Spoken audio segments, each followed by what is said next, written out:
স্বাগত। এখন দুপুরে পুরো আয়োজনের সঙ্গে আছি আমি তানজিলা খান মিম এবং আমি তানজিম শাফিন।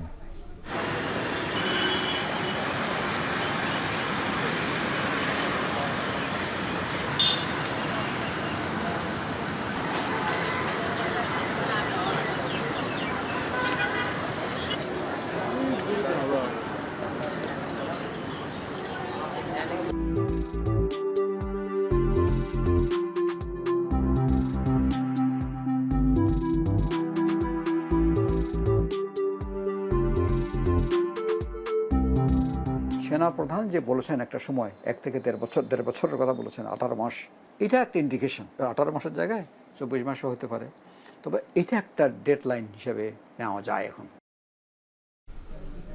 প্রয়োজনীয় সংস্কার শেষে নির্বাচন আয়োজনে 1.5 বছর সময় লাগতে পারে। এজন্য অন্তর্বর্তী সরকারকে সব ধরনের সহায়তা করবে সেনাবাহিনী। এই বিষয়টি জানিয়েছেন সেনাপ্রধান জেনারেল ওয়াকারুজ্জামান বার্তা সংস্থা রয়টার্সের সাথে তার কথোপকথনে।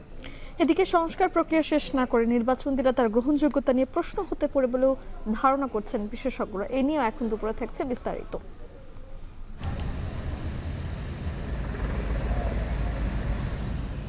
ভারতের সাথে বাংলাদেশের দ্বিপাক্ষিক একটা শ্রদ্ধার সম্পর্ক থাকবে, সেটাই তো আমরা আশা করি।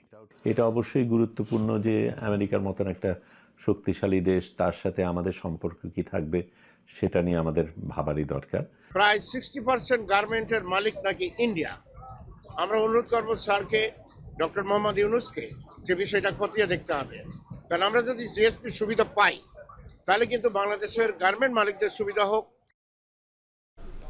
শাফিন, জাতিসংঘ সাধারণ পরিষদের অধিবেশনে যোগ দিতে নিউ ইয়র্কে প্রধান উপদেষ্টা ডক্টর ইউনূস আজই বৈঠক করবেন মার্কিন প্রেসিডেন্টের সঙ্গে।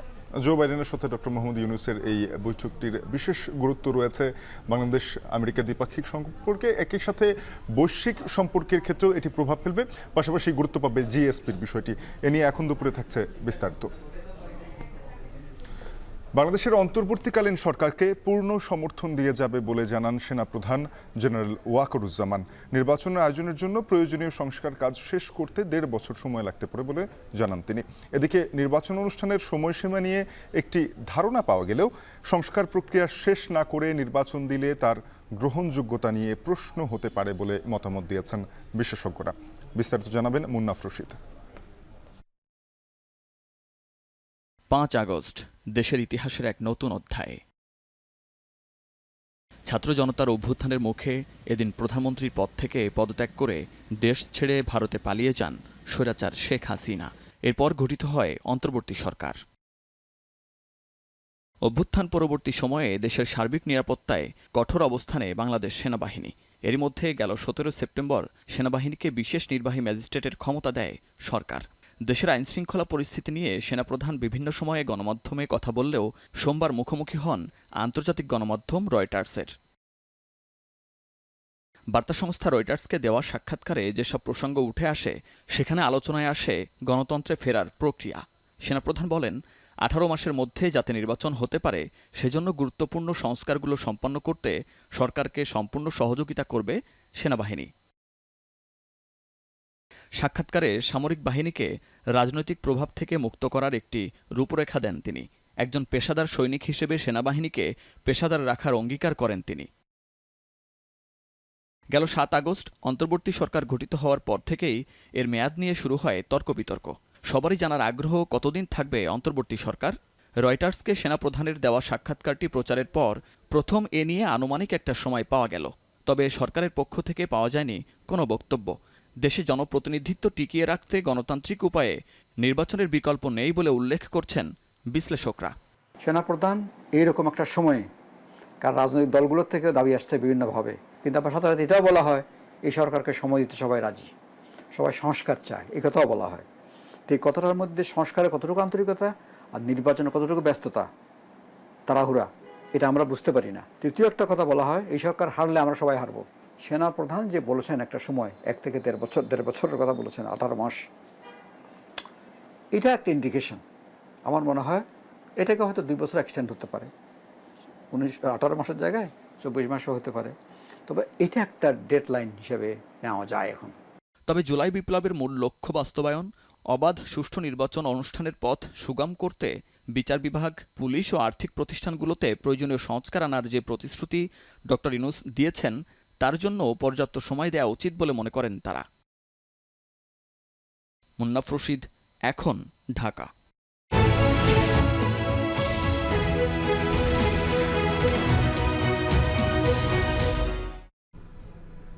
জাতিসংঘ সাধারণ পরিষদের অধিবেশনে যোগ দিতে নিউ ইয়র্কে পৌঁছেছেন প্রধান উপদেষ্টা ডক্টর ইউনূস।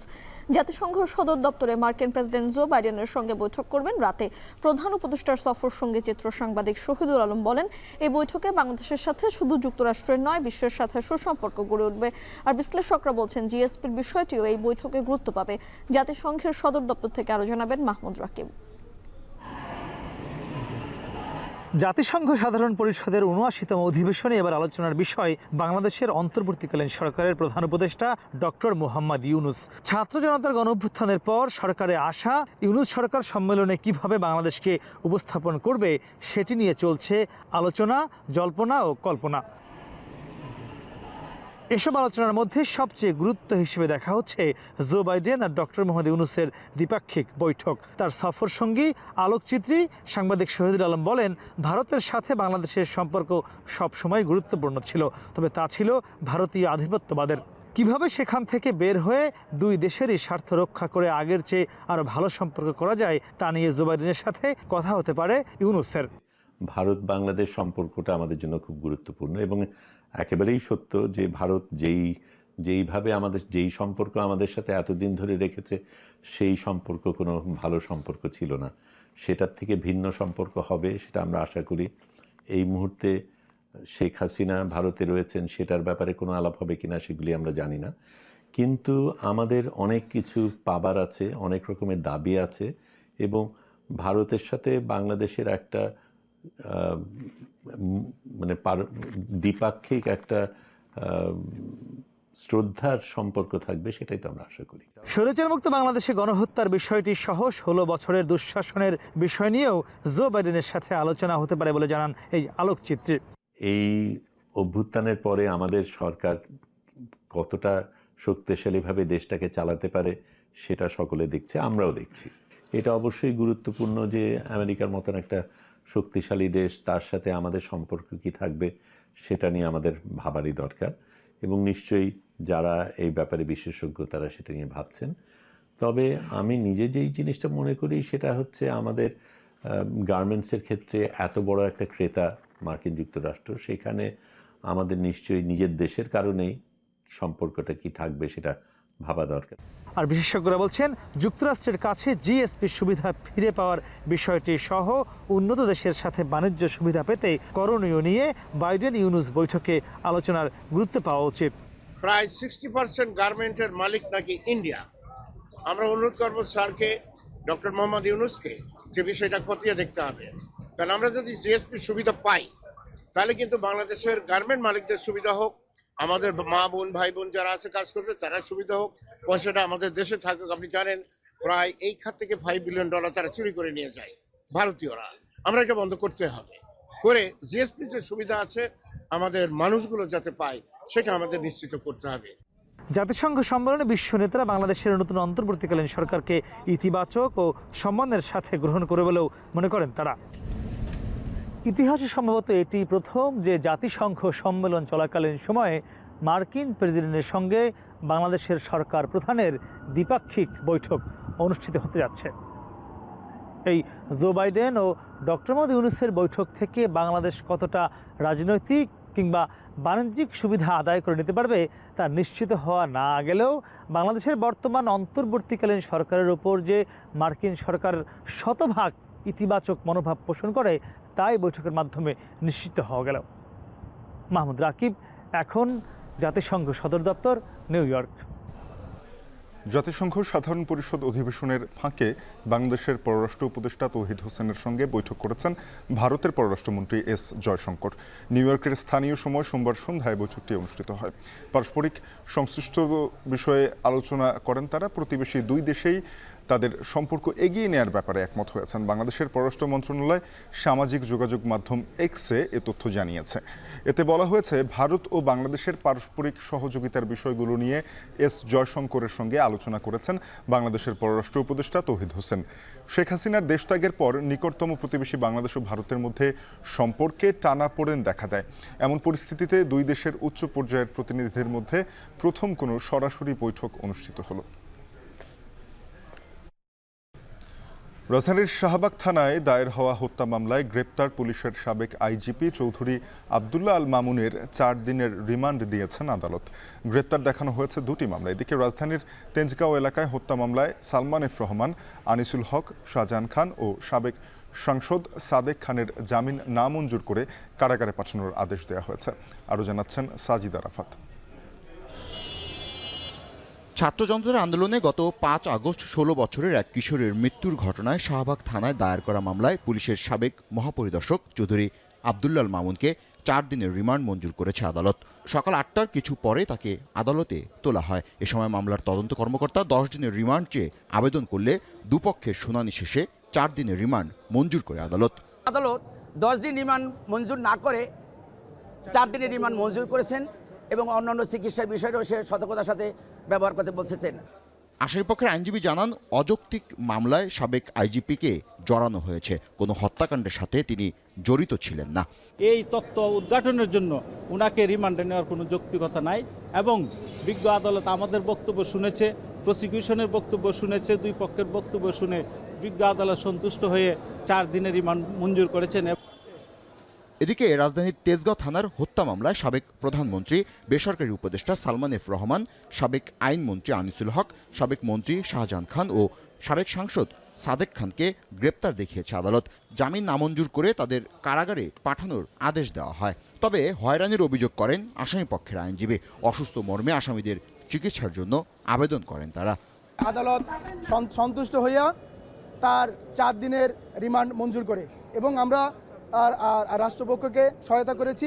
শুনানিকালে আমরা বলেছি যে এই শাহবাগ থানার যে চাঙ্কারপুলে যে পুলিশের ডাইরেক্ট গুলিতে যে আমাদের ভাইয়েরা শহীদ হয়েছিল, তা সেই হত্যাকাণ্ডের বিরুদ্ধে আমরা আদালতে আমাদের সাবমিশন রেখেছিলাম এবং আমরা আদালতকে একটি কথা বলেছি যে এই সাবেক আইজিপি চৌধুরী আবদুল্লাহ মামুন এর নেতৃত্বে, এর প্রত্যক্ষ মদদে, এর নির্দেশে এই পুলিশের সাধারণ সদস্য যারা আছে, দায়িত্বপ্রাপ্ত কর্মরত যে সদস্য ছিল ওই শাহবাগে আপনারা দেখেছেন যে ডাইরেক্ট চাইনিজ রাইফেল দিয়ে এই ছাত্র জনতার বুকে গুলি চালায়।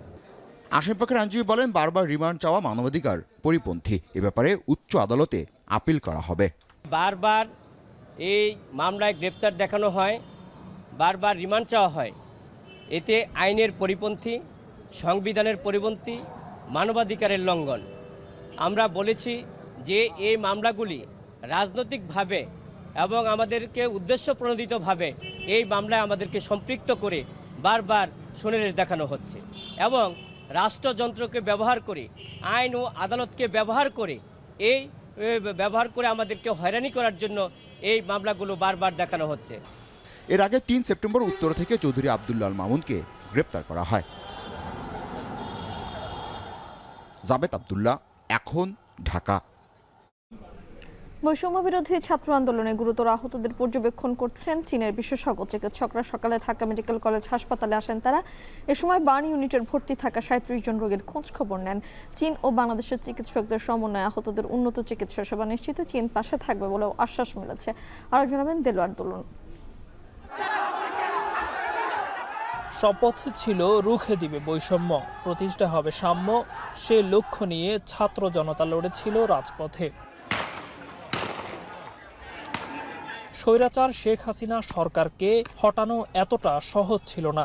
ঝড়ে হাজার প্রাণ, অঙ্গ হারানোদের দীর্ঘ সারি। এ যেমন মাদারীপুর সরকারি কলেজের ৪র্থ বর্ষের শিক্ষার্থী দীপঙ্কর বালা। ১৯ জুলাই পুলিশের শটগানের গুলিতে ঝাঁঝরা হয় বাম পা। রক্ত সঞ্চালন বন্ধ হয়ে যাওয়ায় পচন ধরে। বর্তমানে চলছে Dhaka medical burn and plastic surgery বিভাগে চিকিৎসা। ধাওয়া পাল্টা ধাওয়া চলতেছিল, কোনো এক পর্যায়ে আমরা ছাত্রভঙ্গ হয়ে যাই। তো কোনো দুর্ভাগ্যক্রমে আমি আর কি পুলিশের সামনে পড়ে যাই। দেন পুলিশ তো আর বসায় রাখে নাই, দেন পায়ে গুলি করে দিয়েছে শটগান দিয়ে সামনাসামনি, যার কারণে এই হাসপাতালটিতে ছাত্র জনতার আন্দোলনে আহত ৩৭ জন রোগীর চিকিৎসা চলছে। আমি রাস্তা পার হয়ে অনেকটা চলে গেছি, তারপরও পিছনটা লেগে সামনে দিয়ে বেরিয়ে গেছে। ছাত্রলীগের বা অগপ্লাবেনের আর কি, ওরা অনেকগুলো বাইক নিয়ে বেরিয়ে মারছে, বলতে বাইক দিয়ে লাগাই দিছে, আরো অনেকে মার খাইছে। হঠাৎ 10-12 জন উঠিয়ে আমাকে মার দিল, এই যে হাড়টা সব ফাটাই ফেলাইছে। ছাত্র জনতার অভ্যুত্থানে গুরুতর আহতদের উন্নত চিকিৎসা সেবা দিতে বাংলাদেশে অবস্থান করছেন চীনের 10 সদস্যর বিশেষজ্ঞ চিকিৎসক দল। সোমবার রাজধানীর কয়েকটি হাসপাতালে রোগীদের পর্যবেক্ষণ করেন তারা। সেই ধারাবাহিকতায় মঙ্গলবার ঢাকা মেডিকেলের বার্ন ইউনিটে গুরুতর রোগীদের সরেজমিনে পর্যবেক্ষণ করেন তারা। উন্নত চিকিৎসা নিশ্চিতে সহযোগিতা করার প্রতিশ্রুতি দেন বিশেষজ্ঞ দল। হাসপাতালটিতে ভর্তি থাকা রোগীদের কোনো ক্ষেত্রে বিদেশি এক্সপার্ট প্রয়োজন বলে জানালেন এ চিকিৎসক।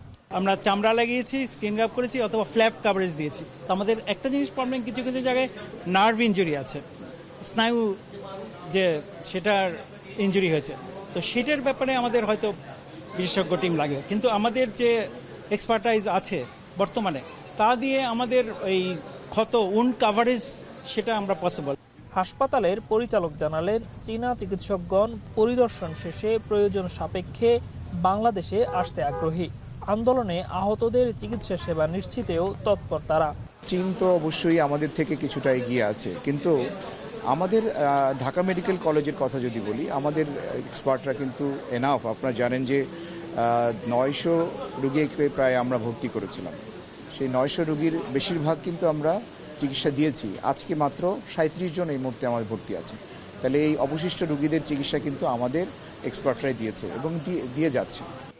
বৈষম্য বিরোধী ছাত্র আন্দোলনের সময় গুরুতর আহত শিক্ষার্থীদের উন্নত চিকিৎসা সেবা দিতে রোববার ঢাকায় আসে চীনা মেডিকেল টিম।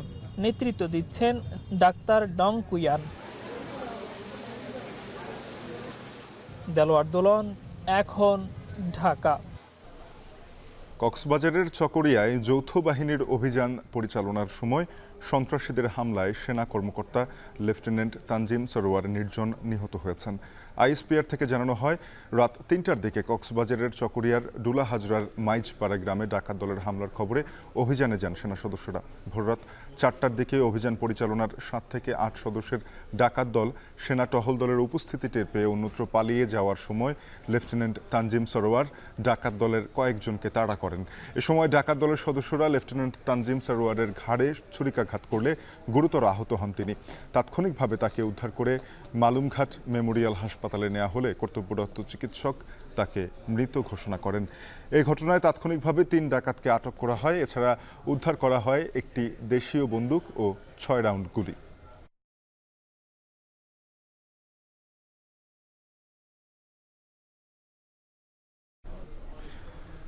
আইএমএফের প্রতিনিধি দলের সঙ্গে বৈঠকের পর অর্থ উপদেষ্টা বলেছেন, কি পরিমাণ ঋণ লাগবে তা এখনো পর্যন্ত আইএমএফকে জানানো হয়নি। সরকার দেশীয় সম্পদ আহরণ করবে, কিন্তু কিছু বিদেশি সহায়তাও লাগবে বলে তিনি জানিয়েছেন।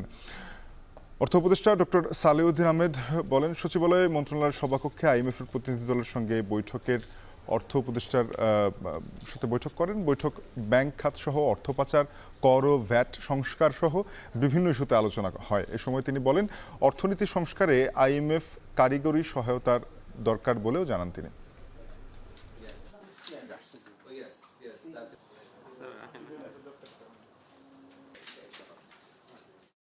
আমরা বলেছি যে আমাদের মোটামুটি সংস্কারের ব্যাপারে আমরা পদক্ষেপ নিয়েছি। ব্যাংকিং সেক্টরে বলেন, এনবিআর সেক্টরে আমরা নিয়েছি। এটা সময় কিছু লাগবে। অর্থাৎ এই ব্যাপারে আমাদের রিসোর্স গ্যাপ কত লাগবে সেই নিয়ে আলাপ হয়েছে। অক্টোবর মাসে যখন আমরা ওয়ার্ল্ড ব্যাংক মিটিংয়ে যাবে, তখন ওদের সাথে যারা পলিসি মেকার তাদের সাথে আলাপ হবে। তারপরে আমরা এই প্রেজেন্ট যে প্রোগ্রাম সম্বন্ধে ইস্যু হবে, আর আমরা ফিউচার কিছু ভবিষ্যতের জন্য আমরা রিকোয়েস্ট করেছি ওদেরকে।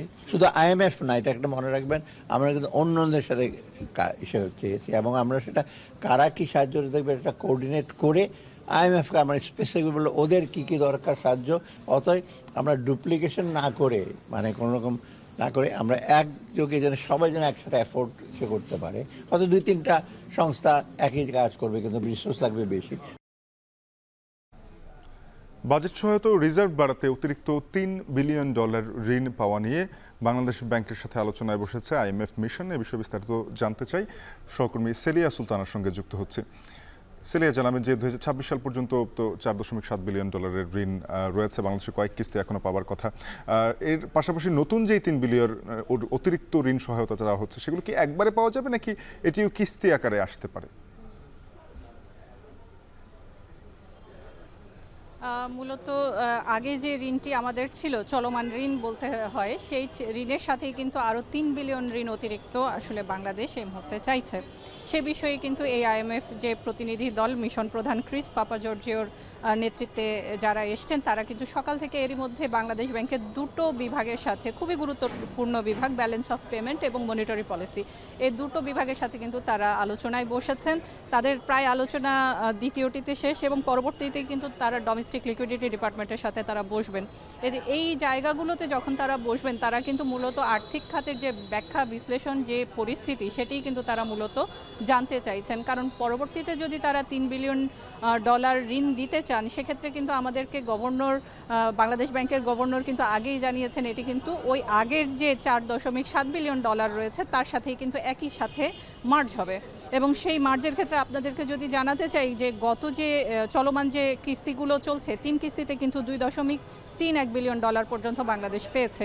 এই ক্ষেত্রে কিন্তু বিভিন্ন যে আর্থিক খাত সংস্কার, সেখানে কারিগরি সহায়তা, বেশ কিছু বিষয় কিন্তু উত্থাপন করা হবে বাংলাদেশ ব্যাংক থেকে। এবং বাংলাদেশ ব্যাংকের সাথে যে আমদানি রপ্তানির যে বিভাগটি রয়েছে, সেখানে যে ব্যালেন্স অফ পেমেন্টের জায়গাগুলো, সেগুলো যেমন আসবে, ঠিক একইভাবে ব্যাংকগুলোর যে আর্থিক খাতের যে অবস্থা, ব্যাংক বলতে সেই জায়গাগুলো কিন্তু তারা নিশ্চিত হতে চাইছেন। অন্যদিকে যে জায়গাগুলো রয়েছে, ঋণের বিপরীতে যে সরকারি গ্যারান্টি এবং মধ্যমেয়াদী ঋণ এবং বিদেশি ঋণ, এভাবে আভ্যন্তরীণ ঋণ, এই পুরো বিষয়টি কিন্তু তারা ব্যাখ্যা এবং পর্যালোচনা করবেন। আগামী 30 তারিখ পর্যন্ত তাদের এই মিশনটি কাজ করবে। এবং শুধু এই বাংলাদেশ ব্যাংকের সাথেই নয়, অর্থ বিভাগের সাথে যেমন বসছেন, ঠিক একইভাবে কিন্তু NBR এবং শ্রম ও কর্মসংস্থান, এই জায়গাগুলোতেও কিন্তু তারা তাদের যে পর্যালোচনার বিষয়গুলো কিন্তু নিশ্চিত হতে চাইবেন। সেক্ষেত্রে কিন্তু জ্বালানি, সার এবং বিভিন্ন বিষয়ে কিন্তু পরামর্শ যেগুলো তারা দিয়েছেন, তারা সেগুলোও কিন্তু দেখতে চাইবেন যে কতটুকু আসলে বাস্তবায়ন হলো। এই ছিল মূলত আমার কাছে আজকে IMF-এর যে প্রতিনিধি দলের যে সফর শুরু হলো, বৈঠকগুলো শুরু হলো বিভিন্ন পর্যায়ের, তার সর্বশেষ। সহকর্মী সেলিয়া সুলতানা যুক্ত হয়েছিলেন বাংলাদেশ ব্যাংক থেকে। 1 নভেম্বর থেকে সারা দেশে পলিথিনের ব্যবহার বন্ধ করা হবে বলে জানিয়েছেন পরিবেশ ও জলবায়ু পরিবর্তন বিষয়ক উপদেষ্টা সৈয়দা রিজওয়ানা হাসান। একই সাথে পলিথিন উৎপাদন কারখানায় অভিযান চালানোর কথা জানান তিনি। আরও বলেন, পলিথিন উৎপাদনকারীর বিরুদ্ধে কঠোর ব্যবস্থা নেওয়া হবে। সুপার শপিং মলগুলোর পাশাপাশি আমরা 1 নভেম্বর থেকে কাঁচা বাজারগুলোতেও আমাদের কার্যক্রম, তখন কিন্তু এনফোর্সমেন্ট কার্যক্রম হবে, আজকের মতো না আলাপ আলোচনার কার্যক্রম হবে না। ওই কাজগুলো শুরু করব। এবং ওনারাও আমাদেরকে কথা দিয়েছেন, দোকান মালিক সমিতির সাথে আমাদের মিটিং হয়েছে, দোকান মালিক সমিতি আমাদেরকে কথা দিয়েছে যে ওনাদের 1 মাস সময় লাগবে। সুপার শপিং মল 1 অক্টোবর থেকে শুরু করবে, ওনারা 1 নভেম্বর থেকে শুরু করতে চান। লোক দেখানো কাজ করে ডেঙ্গু সংক্রমণ কমানো সম্ভব নয়। যার যার অবস্থান থেকে প্রত্যেকেই সচেতন হয়ে ডেঙ্গু নিধনের কাজ করার আহ্বান জানিয়েছেন স্থানীয় সরকার উপদেষ্টা হাসান আরিফ। সকালে রাজধানীর আরমানিটোলা এলাকার ডেঙ্গু রোগ প্রতিরোধে সমন্বিত মশক নিয়ন্ত্রক কার্যক্রম পরিদর্শন শেষে তিনি আরও জানান, ডেঙ্গু নিধনে ঢাকা দক্ষিণ সিটি কর্পোরেশনের 12টি টিম কাজ করছে। জনগণের সচেতনতা তৈরি করো আর কি, যাতে জনগণ এই ব্যাপারে সচেতন হয়। এটা দ্বিপাক্ষিক, একজনের পক্ষে সম্ভব না, অফিসারদের পক্ষে সম্ভব না যে পাড়ায় পাড়ায় ঘুরে ঘুরে করবেন। সেই জন্য আমাদের ইলেক্টেড রিপ্রেজেন্টেটিভ আছেন, কাউন্সিলর সাহেবরা আছেন, ওনাদেরকেও আমি আজকে বললাম যে আপনারা শুধু অফিসে যাবেন আর বাসায় থাকবেন তাহলে তো হবে না। আপনার দায়িত্ব তো হচ্ছে সিভিক অ্যামেনিটিস যেটাকে বলে, মানুষের যে সেই যে প্রয়োজনগুলো, সেগুলো আপনারা দেখবেন, পরিষ্কার রাখা, পরিবেশ ভালো রাখা, ইত্যাদি ইত্যাদি। সেগুলো আপনারা যদি বাসায় বসে থাকেন তো দেখতে পারবেন না। আর শুধু মিটিং করলে, মিছিল করলে তো হবে না। আপনার এটাই হচ্ছে মূল কাজ। সার্ভার হালনাগাদের 4 দিন পরেও এনবিআর এর সার্ভার অচল। সিস্টেম লগ ইন করতে না পারায় চট্টগ্রাম কাস্টমসে কোনো কাজ করতে পারছেন না C&F এজেন্টরা। এ বিষয়ে বিস্তারিত জানাতে চট্টগ্রাম কাস্টমস হাউস থেকে যুক্ত হয়েছেন সহকর্মী হাজিরা শিউলি। শিউলি, জানাবেন সার্ভার অচল হওয়ায় কি ধরনের সংকট তৈরি হয়েছে, সংকট সমাধানের জন্য কোনো ধরনের উদ্যোগ দেখা গেছে কিনা? সাফিন, চট্টগ্রাম বন্দর দিয়ে যেসব পণ্য আমদানি ও রফতানি হয় সেসব পণ্য চালানের সব শুল্কায়ন হয় চট্টগ্রাম কাস্টমস হাউসে এবং সব কিছুই কিন্তু অনলাইনে অ্যাসেকুডো ওয়ার্ল্ডের সার্ভারে করা হয়।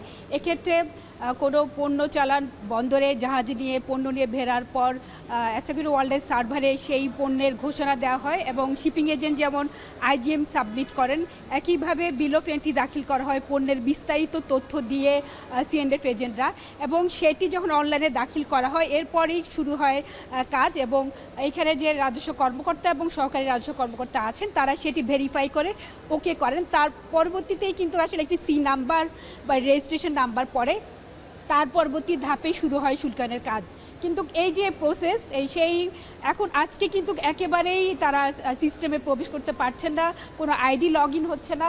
এবং এই যে এখানে যে হল রুম আছে এবং যে লং রুম, এখানে যে কাজগুলো চলে প্রত্যেকটা এখন কিন্তু টেবিলগুলো অনেকটা ফাঁকা, যেহেতু কোনো কাজ হচ্ছে না বা শুল্ক কর্মকর্তারা সিস্টেমে প্রবেশ করতে পারছেন না, তাই অনেকেই কিন্তু অনুপস্থিত। তবে C&F এজেন্টরা কিন্তু অপেক্ষা করছেন যে কবে যদি সার্ভার সচল হয় তাহলে তারা তাদের কাজগুলো করবেন। এক্ষেত্রে যেহেতু 1 ঘন্টা বা যদি আধা ঘন্টাও যদি সিস্টেমে কাজ বন্ধ থাকে তাহলে কিন্তু বিপুল পরিমাণ ফাইল আটকে যায় এবং প্রতিদিন প্রায় 7 থেকে 8 হাজার বিল অফ এন্ট্রি অ্যাসেকুডো ওয়ার্ল্ডের সার্ভারে জমা পড়ে। সেক্ষেত্রে রফতানি চালানো কিন্তু আছে প্রায় 4 থেকে 5 হাজার। এক্ষেত্রে কিন্তু আমদানির পাশাপাশি রফতানিও কিন্তু বিঘ্নিত হচ্ছে। বিশেষ করে অ্যাসেকুডো ওয়ার্ল্ডের সার্ভারে যে রফতানি চালানো সেগুলো শুল্কায়নের পরে কিন্তু সেগুলো শিপমেন্ট করা হয়। এক্ষেত্রে যেহেতু কাজ বন্ধ আছে, বিপুল পরিমাণে ফাইল আটকে গেছে, আমদানিকারকরা তাদের অ্যাসেসমেন্ট বা শুল্কায়ন কাজ করতে পারছেন না। এক্ষেত্রে যেহেতু শুল্কায়ন সম্ভব হচ্ছে না, তারা শুল্কও পরিশোধ করতে পারছে না, চট্টগ্রাম বন্দর থেকে পণ্য ডেলিভারি নিতে পারছেন না। বলা যায় যে একেবারেই আজকে কিন্তু একদম অচল অবস্থা। এবং এই ক্ষেত্রে কাস্টমস কর্মকর্তা তাদেরকে আশ্বাস দিচ্ছেন যে 1 ঘন্টা বা 2 ঘন্টা পরে ঠিক হয়ে যাবে, কিন্তু এক্ষেত্রে তারা আসলে কোনো সদুত্তর দিতে পারছেন না কবে নাগাদ এটি ঠিক হবে বা আসলে প্রবলেমটি কী। গত বৃহস্পতিবার রাতে কিন্তু সার্ভারটি শাটডাউন করা হয়েছিল এবং আজকে কিন্তু মঙ্গলবার প্রায় 5 দিন চলছে। তো এক্ষেত্রে যদি সার্ভার সচল না হয় তাহলে কিন্তু এই যে ক্ষতির পরিমাণ সেটি অনেক বাড়বে, যেহেতু বন্দরে যদি 4 দিনের বেশি পণ্য পড়ে থাকে আমদানিকারককে শিপিং ড্যামারেজ দিতে হয়, পোর্ট ড্যামারেজ দিতে হয়। এক্ষেত্রে আবার রফতানিও যদি না ব্যাঘাত ঘটে তাহলে কিন্তু জাহাজগুলোকে বসে থাকতে হবে। তো বন্দর কেন্দ্রিক যে বাণিজ্য সেটা কিন্তু এটা বিরূপ প্রভাব পড়বে। সাফিন, এই ছিল আমার কাছে এখনকার মতো চট্টগ্রাম কাস্টমস হাউসের সার্ভার যে জটিলতা এবং সমস্যা তার সব শেষ। এনবিআর এর সার্ভার অচল থাকায় বিপাকে বন্দর কেন্দ্রিক আমদানি রপ্তানি। চট্টগ্রাম কাস্টমস হাউসের খবর জানাচ্ছিলেন সহকর্মী হাজিরা শিউলি। চট্টগ্রামের পাহাড়তলীতে চালের বাজারে অভিযান চালাচ্ছে ভোক্তা অধিকার সংরক্ষণ অধিদপ্তর। এ বিষয়ে আলোচনাতে পাহাড়তলী থেকে যুক্ত হচ্ছেন হোসাইন জিয়াদ। জিয়াদ, জানাবেন অভিযানে কি পাওয়া গেল?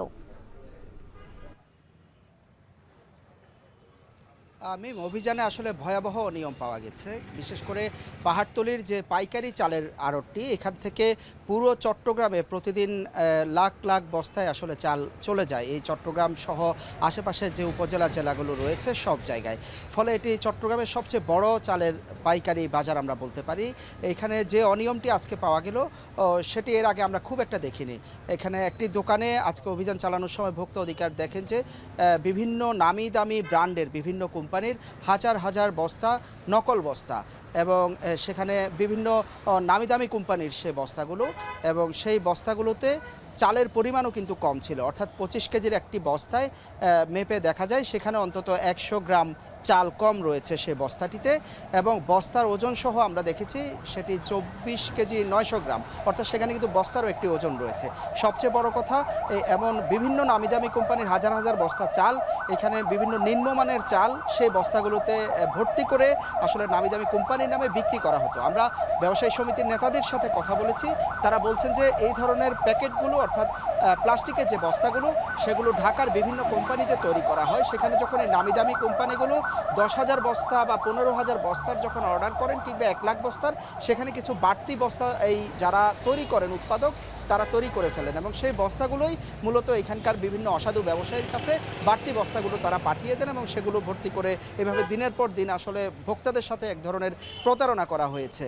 এর আগে কিন্তু ডিমের বাজারে অভিযান চালানো হয়েছে এই পাহাড়তলিতে এবং সেই ডিমের জায়গায়ও দেখা যায় নানা ধরনের কারসাজি, উৎপাদক পর্যায় থেকে একেবারে খুচরা পর্যায়ে কোথাও সরকার নির্ধারিত যে ডিমের দাম সেটি মানা হচ্ছে না। আর এখানে কারসাজি করা হচ্ছে, দেখা গিয়েছে যে ডিমের যেই ক্যাশ মেমোটি থাকার কথা উৎপাদক পর্যায় থেকে এখানে পাইকারি পর্যায়ে আসার কথা সেটি আসছে না। আমরা দেখেছি পাইকারি পর্যায়ে যেখানে সরকার দাম নির্ধারণ করেছে 11 টাকা 1 পয়সা, সেখানে পাইকারিতেই ডিম বিক্রি হচ্ছে 12 টাকা 30 পয়সায়।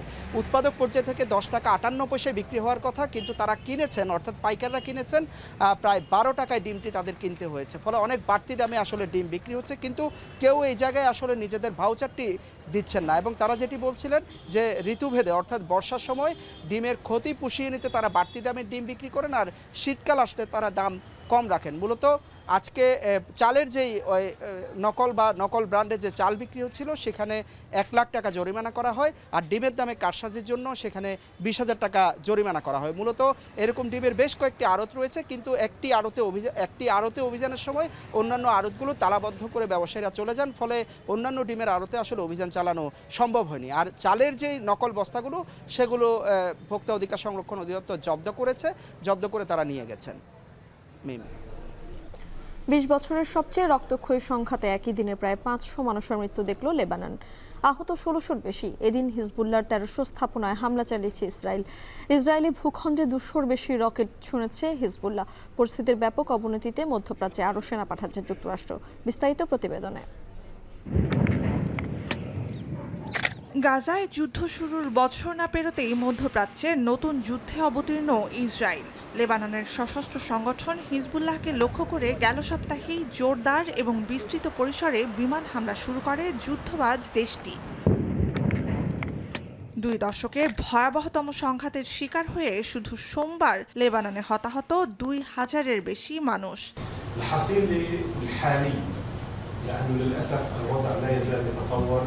عدد الجرحى حتى الآن اللي استقبلت في المستشفيات 1024 جريح و27 مستشفى شاركوا في استقبال هذول الجرحى.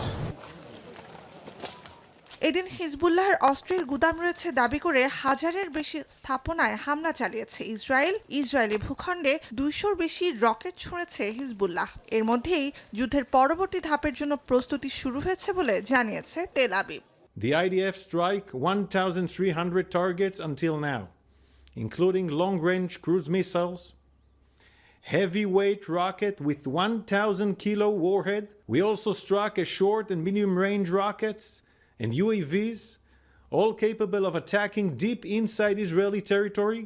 בשבוע אחד אפשר לומר שנסראללה נשאר בודד בצמרת במובנים רבים. כוחות רדואן ספגו את המכה האנושה של חיסול כל הצמרת שלהם.